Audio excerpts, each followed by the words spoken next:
প্রিয় দর্শক মণ্ডলী ও আমার প্রাণ প্রিয় ইউটিউবের বন্ধুরা, সবাইকে আমার সালাম ও শুভেচ্ছা জানাইতেছি। সবাই ভালো আছেন, সুস্থ আছেন, ভালো থাকুন, সুস্থ থাকুন। মহান আল্লাহ রাব্বুল আলামিনের কাছে এই দোয়াই প্রত্যাশা করছি। আজকে যে ভিডিওটি আপনাদের উপহার দিতে যাচ্ছি, এটি একটি ইসলাম কবিতা। কবিতাটি ভালো লাগলে সর্বোচ্চ শেয়ার দেবেন, সর্বোচ্চ সাপোর্ট করবেন, আমার পাশে থাকবেন। ইনশাল্লাহ আমি আপনাদের পাশে আছি। যদি এমন হতো, কবিতাটির নাম যদি এমন হতো। যদি এমন হতো, লোকগুলো সব সত্যবাদী, ন্যায়পরায়ণ হতো। যদি এমন হতো, অন্যায় আর বাতিলের ফারাক বুঝে যেত। যদি এমন হতো, মানুষগুলো ওয়াদাতে বলিয়ান হয়ে যেত। যদি এমন হতো, ধর্ষণ আর ব্যভিচারের কবর দিয়ে দিত। যদি এমন হতো, অসহায় আর দুস্থদের সাথী হয়ে যেত।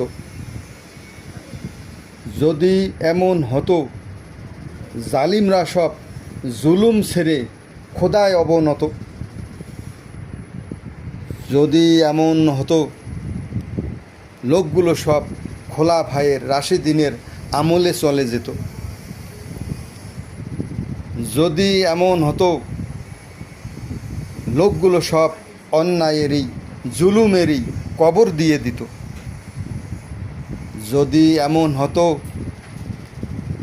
শ্রেষ্ঠ নবীর শ্রেষ্ঠ উম্মত সবাই বনে যেত। যদি এমন হতো, মহান খোদার শ্রেষ্ঠ বান্দা সবাই হয়ে যেত। যদি এমন হতো, লোকগুলো সব কথাও কাজে সবাই মিলে যেত। যদি এমন হতো, লোকগুলো সব সহমর্মী সদাচারী হতো। যদি এমন হতো, লোকগুলো সব পাপ পুণ্যের ফারাক বুঝে যেত। যদি এমন হতো, লোকগুলো সব দয়ালু দয়াবান হতো। প্রিয় দর্শক মণ্ডলী, সবাইকে আবারও সালাম, আবারও শুভেচ্ছা, ভালোবাসা, অবিরাম। আসসালামু আলাইকুম ওয়া রাহমাতুল্লাহি ওয়া বারাকাতুহু। সবাইকে অনেক অনেক ধন্যবাদ রইল।